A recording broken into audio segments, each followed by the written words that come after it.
This video is brought to you by watchreviewblog.com and WatchPod, specialty watch accessories for enthusiasts.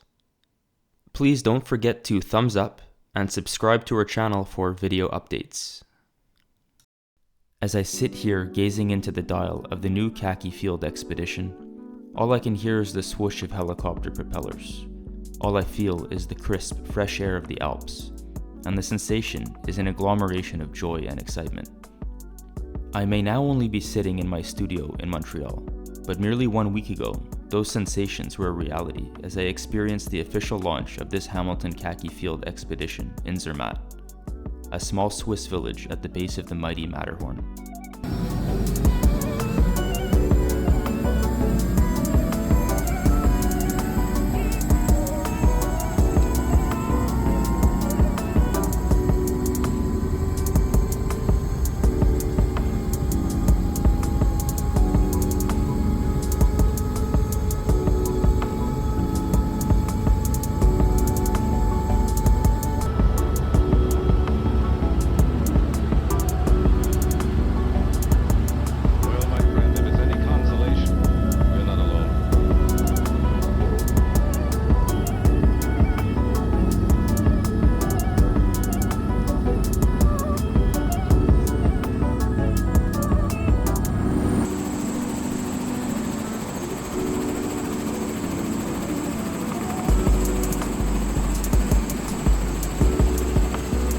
Hamilton launched this new release with an absolutely astounding event, complete with helicopter tours of the peaks, the highest altitude spot in Europe at the Rifle Alp Resort, and just general good times with great people.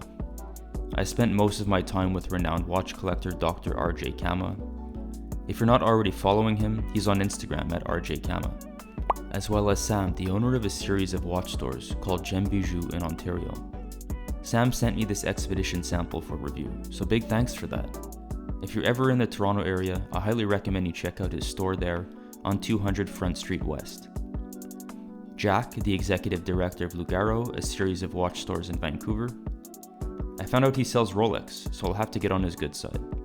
As well as Aladdin, the Hamilton brand rep for Canada, whom guided us around the event with precision.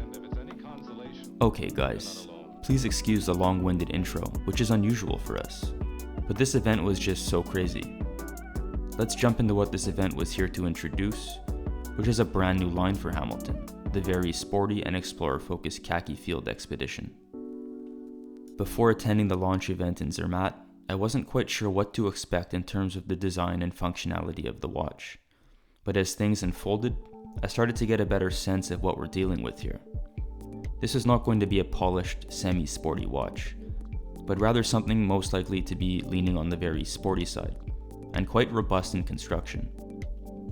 A watch that you'd want to take on, say, a wilderness expedition, and I wasn't far off with these thoughts. Here we have it, a raw but gorgeous watch in stainless steel, keeping the original Khaki Field DNA, but adding more sports design to it, and with that, even a new compass complication with the use of the bidirectional rotating bezel. A function that can actually be useful when out exploring, or perhaps when you're out exploring lost in the wilderness.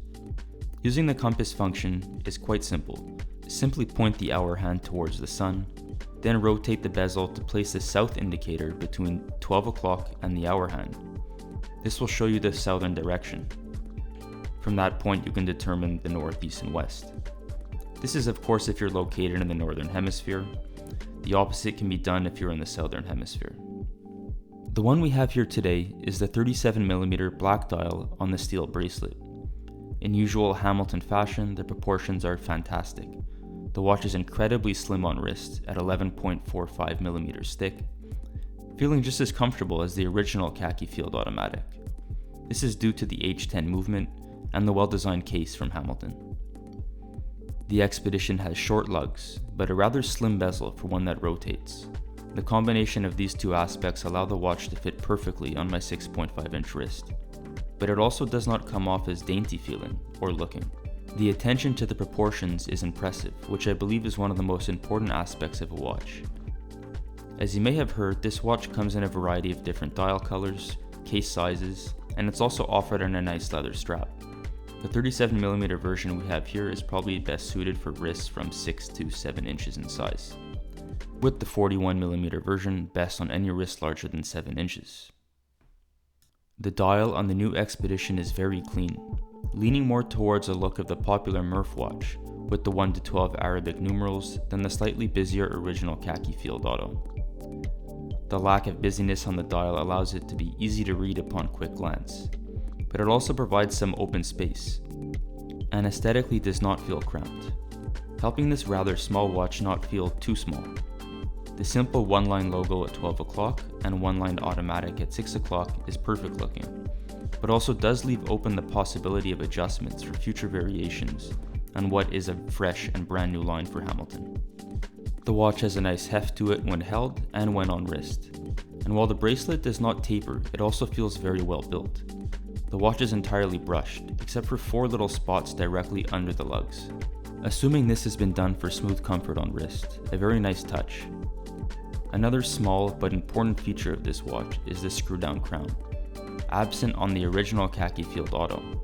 You can now have a little bit more confidence going waterbound with this piece, with an official rating of 100 meters. The one area with not much change is the movement. Not much reason to update something that is already working so well and is quite easily adaptable for use in a multitude of watches. The Expedition is sporting the H10 movement with 80 hours of power reserve and a Nivacron balance spring. The movement is also viewable via the display back window. Overall, this is a fantastic offering from Hamilton, and a watch worthy of its extravagant launch event in Zermatt. It's also nice to see a watch launch in a variety of different dial colors, case sizes right from the get-go, allowing you to choose the perfect fit and style for your day-to-day use or weekend explorations. For our full written review with photos and more details, don't forget to visit our website at watchreviewblog.com. Cheers!